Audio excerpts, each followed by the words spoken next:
Today, we have a completely different type of show. It is not a podcast episode, but a documentary produced by my fellow co-host, Dr. Matthew Warwood. Before I have him talk a little bit about this show, I want to share the format.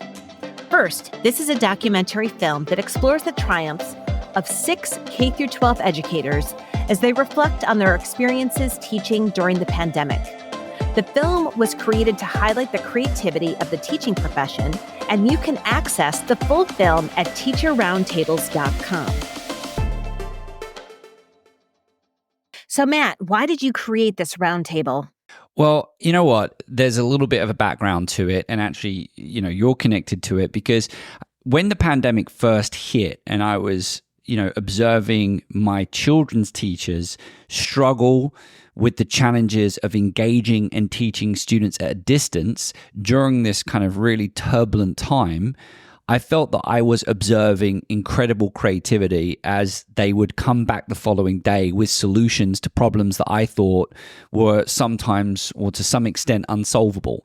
And I was just really fascinated. And I found myself thinking, well, if I'm observing my boys' teachers being this creative, I suspect there's lots of other examples of creativity. And we know of everyday creativity and how important it is to teaching. But I really wanted to kind of document that, even if it was just a case of documenting it to celebrate the creativity of the teaching profession once the pandemic had passed. Now, there was obviously some logistical challenges in recording, though I kind of did begin to explore it to some extent because I like to dabble around making films. I've made other films before to kind of just explore creativity and education topics, as you know.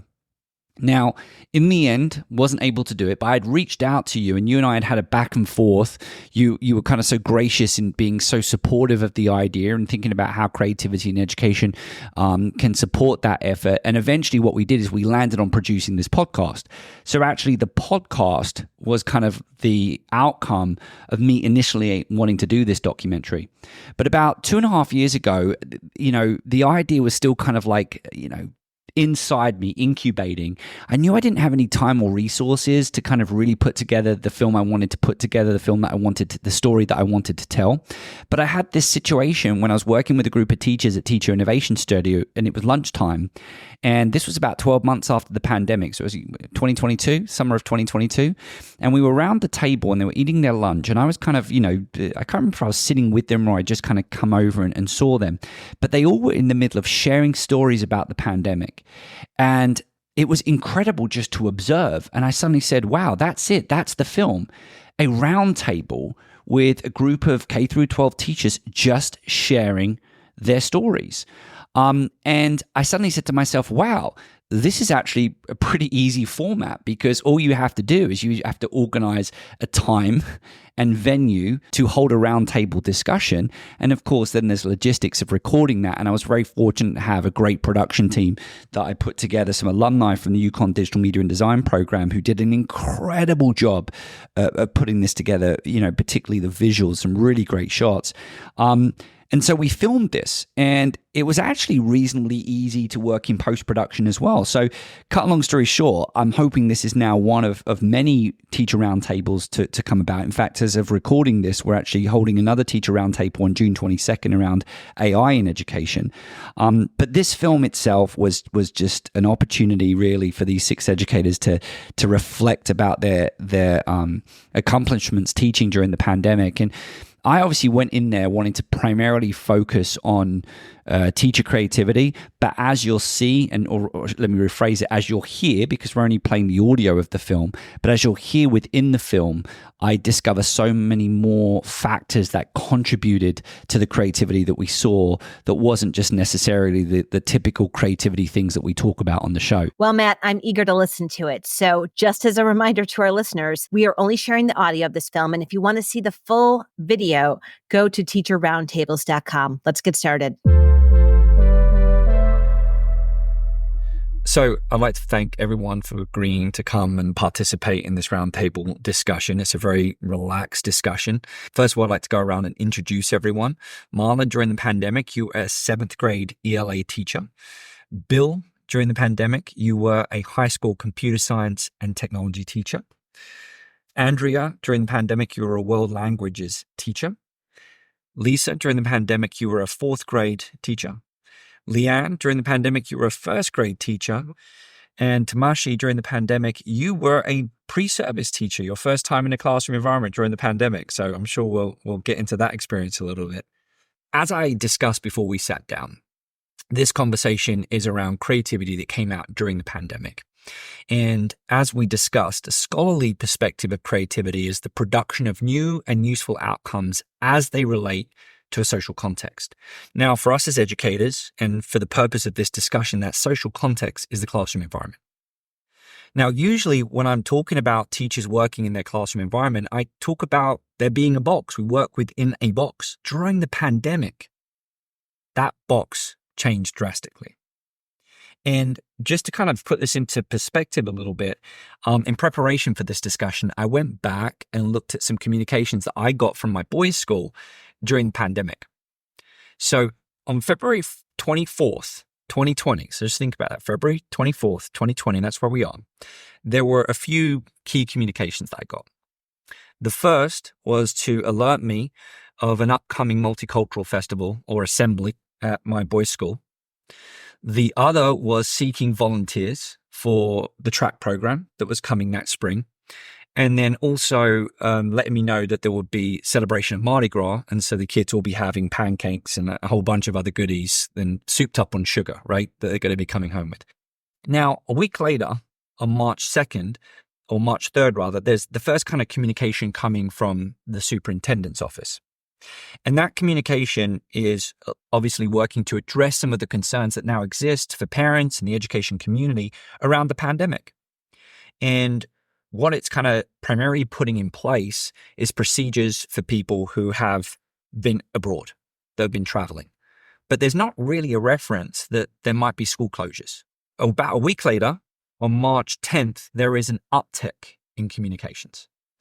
And on March 10th, we start seeing the possibility of school closures and hearing about preparations that are taking place.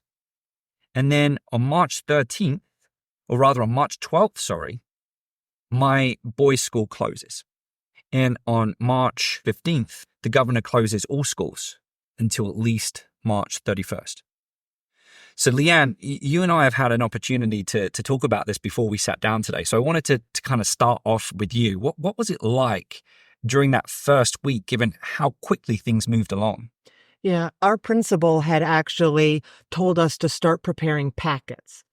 I work in a pre-K to 8th grade school, and they said, start preparing some packets because we'll probably be out of school for about 2 weeks. And they were talking about a little bit of what kind of platform could you use if you were home? For example, Seesaw, Google Classroom, those types of things. So we all went to the copiers and we were making packets. That Thursday, we found out in the morning that we were closing for 2 weeks, what we were thought 2 weeks. So we sent home packets with all the kids. We had Friday off. They just said we weren't going to work at all on Friday. And we just didn't know what was going to happen. That weekend, we got communication that we were to be on Zoom on Monday with our classes.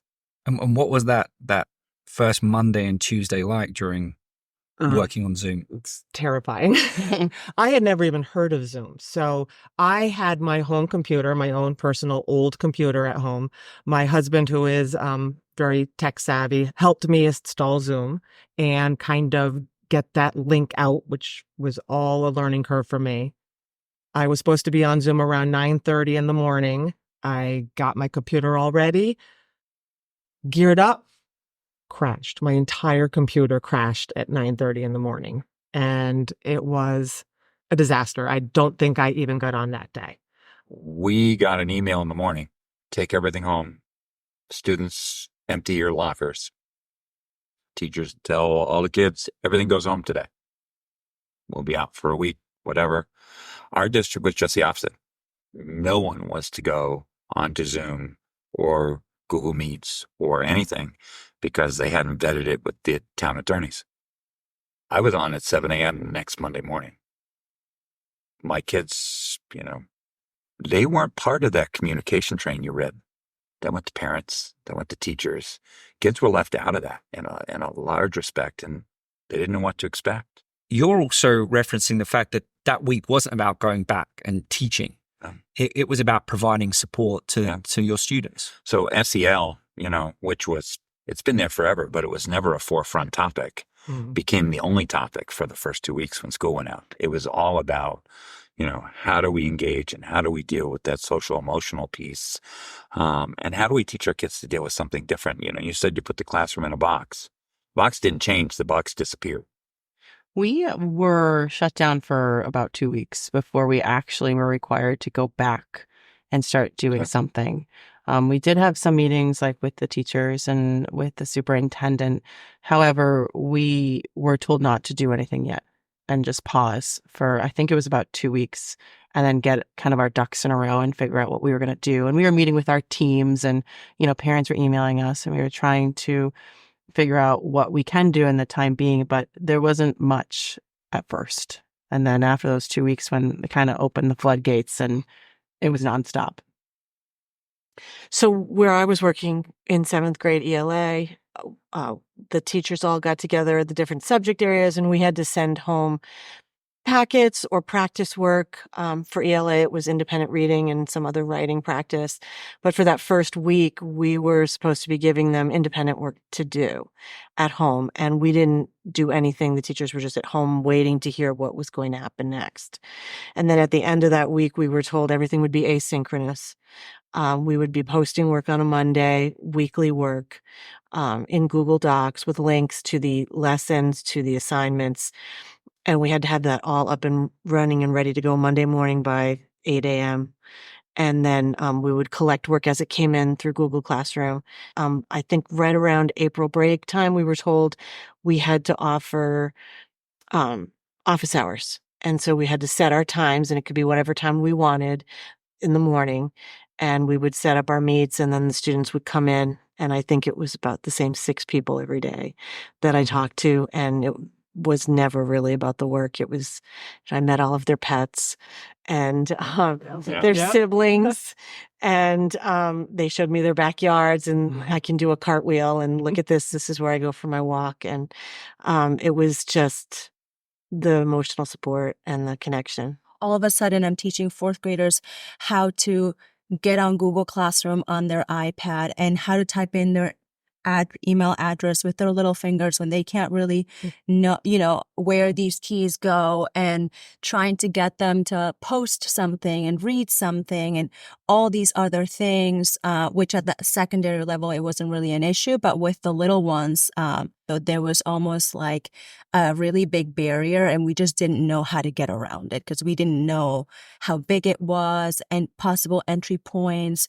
stakeholders that could help us figure out a way forward. And it was just trying to do a lot in a very short amount of time, which if we really think about it, it's what teaching really is about. So we all knew that it was going to get done, that we were going to be able to get through it. I don't think that the expectation for teachers has been like, well, will they be able to do it? I think that the expectation has been teachers are going to figure out how to do it. My middle son has this video game. I've forgotten what it's called. It's an iPad game. You have 60 seconds to go and grab things from the house before you end up in a bunker. And it's about surviving the bunker. It's like, it's an apocalypse type situation. You've got 1 minute. Do you grab the water? Do you grab the first aid kit? And it sounds like everyone experienced this situation where it's like, you've got this half a day to go and grab everything, but you kind of don't know what you need in order to teach under these conditions. Number one, it sounds like no one kind of knows whether or not they're going to get back in the building, whether or not that this is going to be a 2-week thing or a 4-week thing. The first week, by the sounds of it, it was just making contact for some people, right? Just making contact. But then you're being asked to still teach, right? You still have to teach because we still got April, we got March, end of March, April, May. So how did you do it? Like, what were some of the things that allowed you to start beginning to teach again under these new conditions? It became clear that I had to have 2 computers up. So when I'm not even tech savvy with one, now I had 2, because if I was presenting my screen or what was on the document camera, I couldn't see what 29 first graders were doing. So I had to have a separate screen just to see all the boxes of children's faces. and then have my screen so that I could see what I was presenting. And that was different. Then it was, how do I teach without them seeing me if I'm showing the document or the presentation. So that was a whole new way to start thinking about, I have to teach regrouping and subtraction to first graders. How am I going to do that using manipulatives? How was I going to show that? And it was just a lot of trial, a lot of error. It was finding videos on YouTube that could teach it. It worked. A lot of it was SEL. We worked in the morning because we're first grade. We worked in the morning mostly, but I stayed on screen for snack. And then lunch, I also stayed on for lunch. And they wanted to talk. They wanted to talk and connect, because here they are, all of a sudden they're at home. If they had parents at home, they were working. The news was horrible. I mean, think about, the hospitals were filling up. People were dying. Kids were scared. We were scared. It just really, it bonded us in a way. That class will forever be special, because we did spend a lot of time together, even though it wasn't in the box. It was in our own way. Your kid's video game, that was my class assignment 3 days a week. All right, guys, here's the scavenger hunt list. Find what you got at home. Here's what we're trying to make at the end. Because you didn't leave the house. If everyone watched the movie Apollo 13, there's that scene, right? Like, at the end of the day, what's on the spacecraft is what you've got, into the right? square hole. Yeah. And, one of the things I do in my robotics class is we talk about aviation. What do you do at home? I'm like, guys, we're making paper airplanes today. Every one of you, get your camera ready. Follow yourself around the room. Who can make the paper airplane fly through 5 different rooms today? I had people who went out on their roofs and were throwing up for 30 feet off their house and going, look, I made it to the neighbor's house. How does that count? And, just the creativity from the kids of, okay, here's a website that shows you how to make 400 different paper airplanes. Everybody pick one. In your class, you've referenced how you enjoy conversations, group conversations. How did that play out online? Did you have to abandon that, or did you come up with kind of solutions to do that at a distance? So one of the things that I found was improved was my one-on-one written communication with students, and they were willing to go there with me. So we used Google Classroom, so there was a lot of back and forth commenting.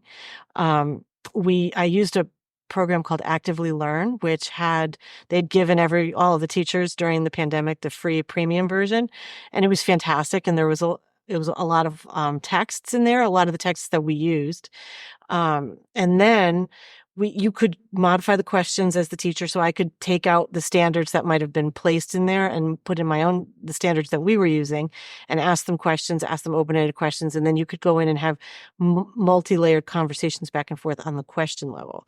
So I felt as though, while it wasn't a verbal communication until we started the Google Meets after April break, it was very robust in writing. And I felt like I had never had conversations like that with students, because, you give them something, they might write you a sentence or two on paper, put a Post-it note up, give you something back, send something in on Google Classroom, which I was using before in a limited capacity. I felt like, because they had the time and I had the time, we all had the time to have this deep conversation in writing. So this section is named Navigating COVID Protocols, and I've got some COVID protocols. I've got masks, I've got physical distancing, I've got arrival and dismissal, I've got common spaces, I've got school numbers are limiting the number of non-essential adults, lunch, snacks, playground, recess, bathrooms, busing, safety equipment, pre-K, before and after care, cleaning and sanitizing, shared student supplies, nursing and sick students. What else? It just goes on and on. And, Andrea, I want to come to you because you said something really interesting in your survey. You kind of said, well, we went back, but in some ways it was harder than what you were dealing with at the beginning of the pandemic, because even though you did go back, you kind of didn't go back. Yeah, it felt, well, so again, I think at that time I was trying to figure out how to teach at the elementary level, which had very specific guidelines. They were operating in cohorts that they would travel like in little groups of people all around the school, and they could not interact with one another from different classes. They at like in the hallway, during recess, in the cafeteria. And then at the high school, I was dealing with like half my kids physically in while the others were at home and Zoom. But then I was teaching from my desk. I've never sat so much in my life than when we came back from teaching. I usually up and moving at all times, and like I always remember being like, it feels really lazy for me to be on my butt over here while I'm trying to teach. It doesn't feel like I'm teaching. It felt like a disservice. It felt like, I saw them and I was just trying to reach to them to be like, I can help you with this technology. I just can't get close to you, and I have to figure out how to do it. And I just want to ask you one more question about your situation. As a world language teacher, you speak Spanish most of the time in the classroom. Yeah. So you're helping students navigate the technology and provide this additional support. Are you still speaking to them in Spanish? Yes. So in world language education and for second language acquisition, they really encourage at least 90% use of the target language. So at the very least, like no matter the level. And so when we came back from the pandemic, perhaps I was stubborn, but I was thinking like, this is the time where we need to really enforce this because they've lost so much language while they've been away. So how is it that we sort of revive this practice? And so for me, to walk a student through how to use technology in the language that they know is one thing, but in a language that they don't know is a completely different challenge, right? And I was adamant that I was just going to do it in Spanish, and that required for me to support them with visuals. So I created extensive slides. If I anticipated a direction or some word that I knew was going to be problematic for them to understand, something that was not a cognate, right? Something that they just couldn't make sense of.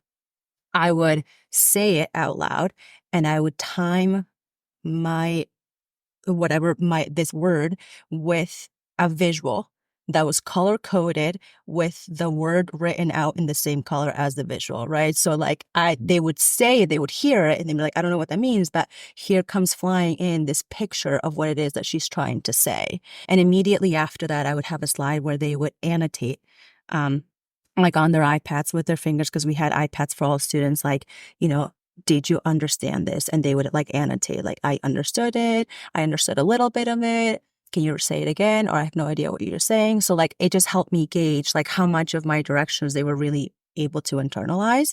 So those became like, I remember teaching for the 4th and 5th graders, we have 25-minute classes 3 times a week. And those 25-minute classes with this sort of visual support became like 30 to 50 slides per 25-minute class. I really felt like the box had become so much more rigid when we went back to school that fall. In the spring, we might have been apart, but we were able to connect. We were all a little bit more relaxed. No one was having to follow so many rules. And it just became for me all about the rules and the protocols. I remember 6-minute passing periods because we had to wipe down every desk before the students left the room.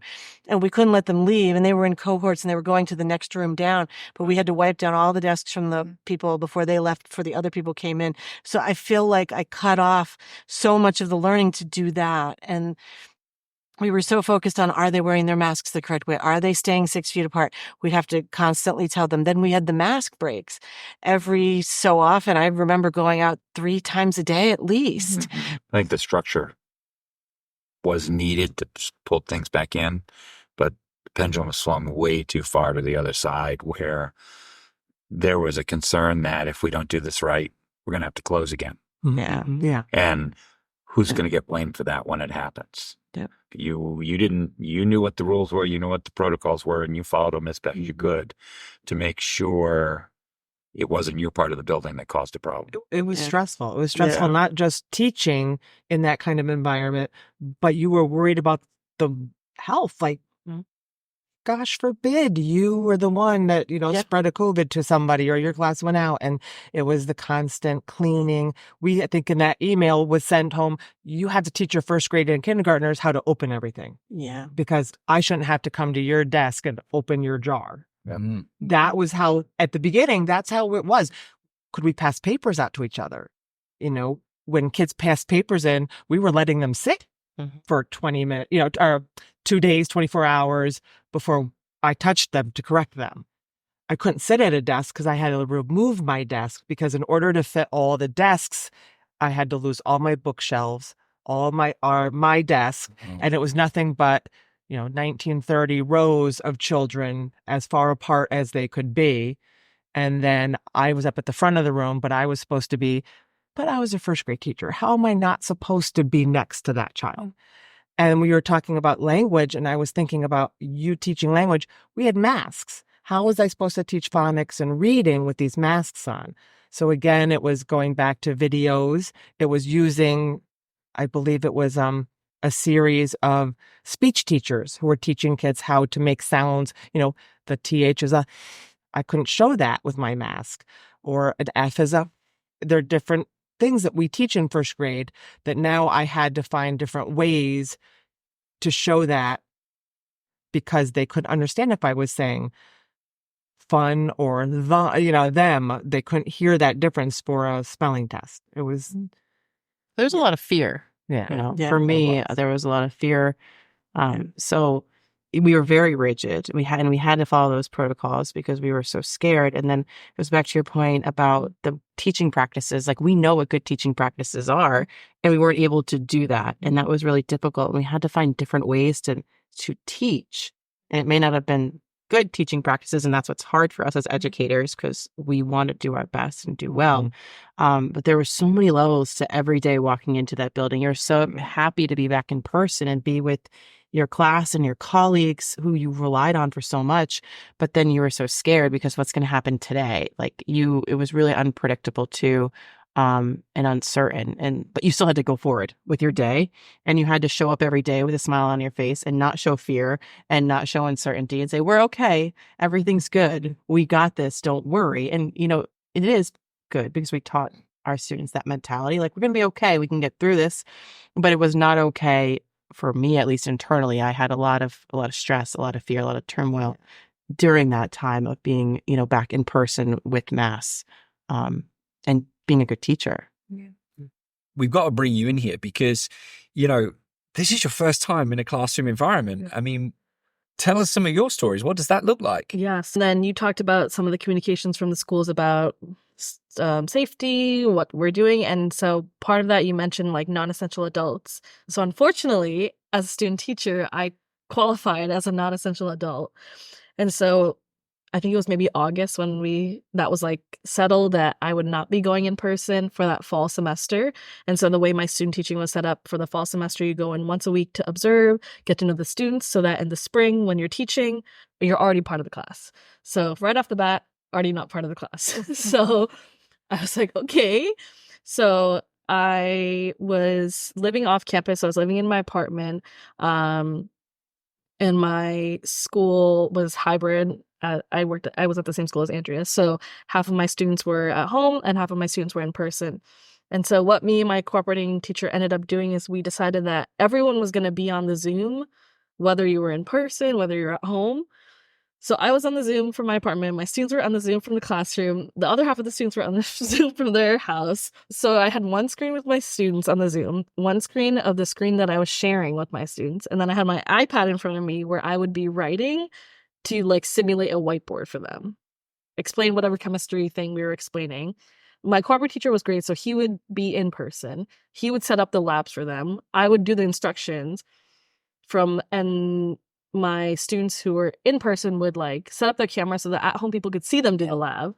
That's great. Then I would hop in the breakout rooms from my apartment saying, hey, how's the lab going? And they would be doing the things. About 2 weeks in, I'm already over it.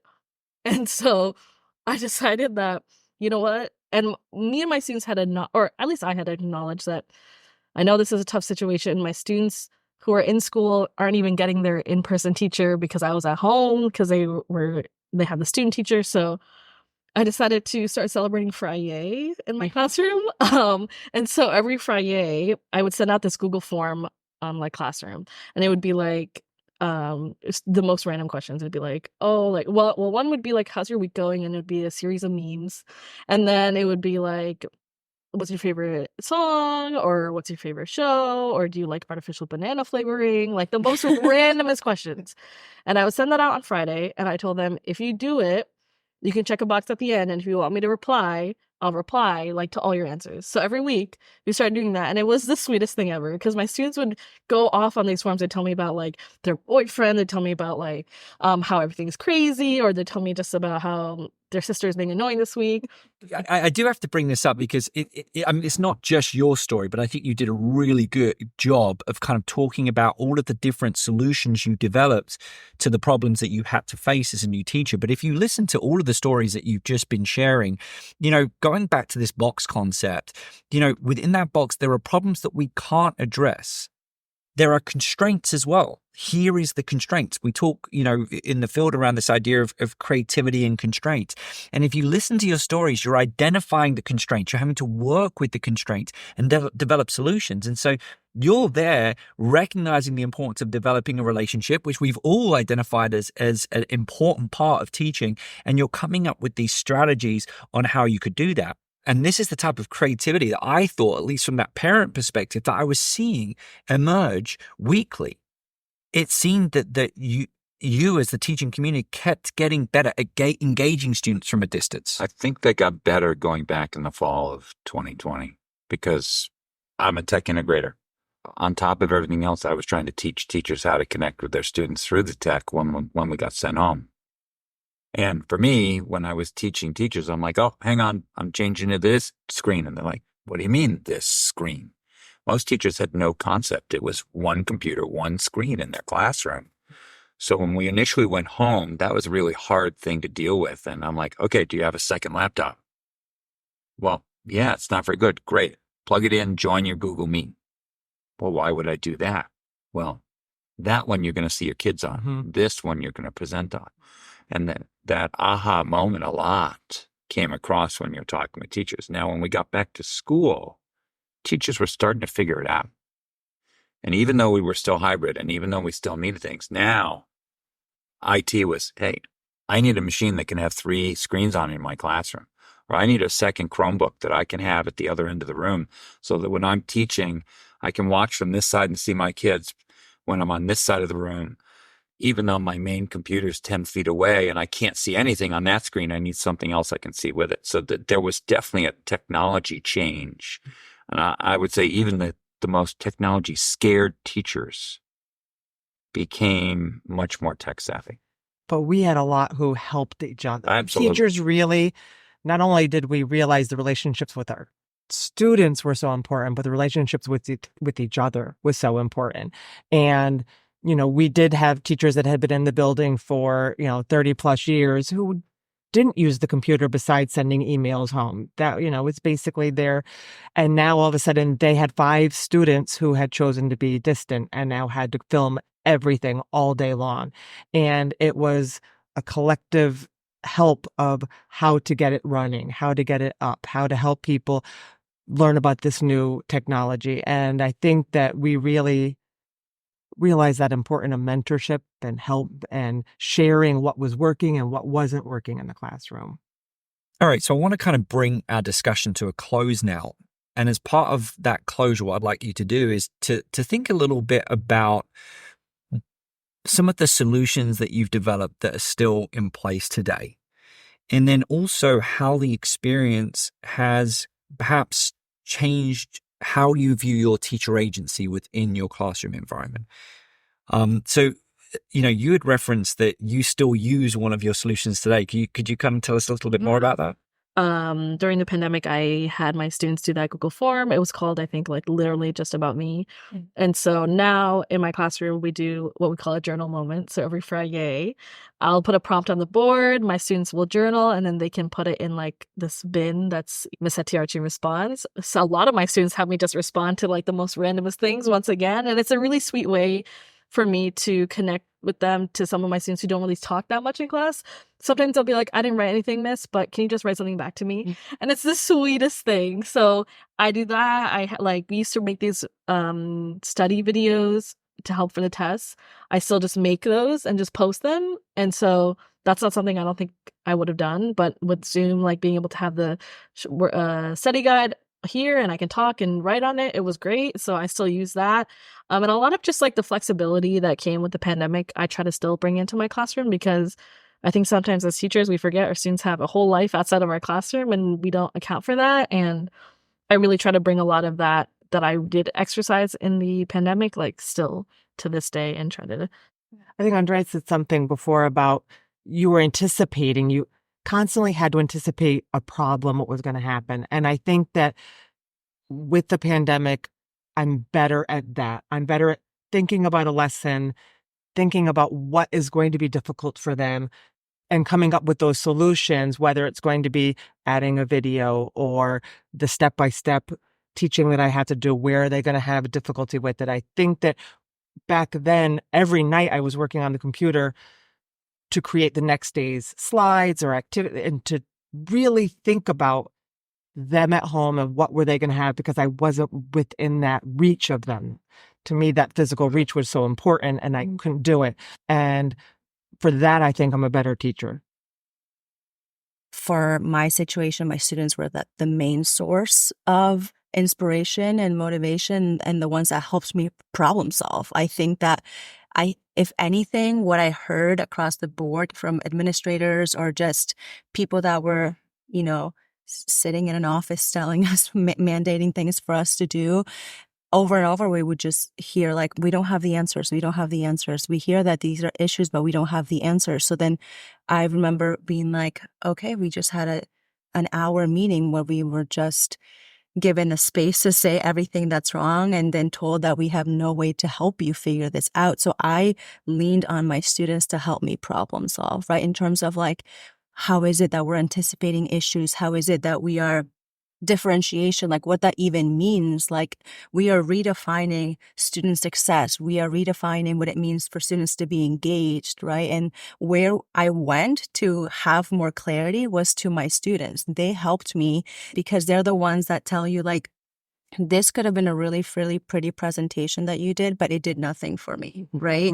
And even though somebody else might have vetted it, somebody else, whoever was doing PD was saying that this is the latest and the best, your students were coming at you saying like, no, it's not. It's not cutting it for me. And so for me, like being able to problem solve with all these hurdles meant that I had to be intentional about creating a space where my students felt that they could share how they were experiencing like learning.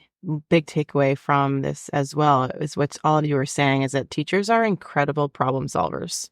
Is that we were thrown into a problem that no one else had been thrown into before, and we solved it in multiple ways and were successful. To whatever measure you want to measure your success. But I would say that every single one of us and every single teacher was successful in some way. So the problem solving, I think, for me is at the forefront, where now I look at problems differently in my classroom. And I don't look at them as like, oh, I don't know if I can do this. It's more like, okay, now how can I do it? And what avenue can I go?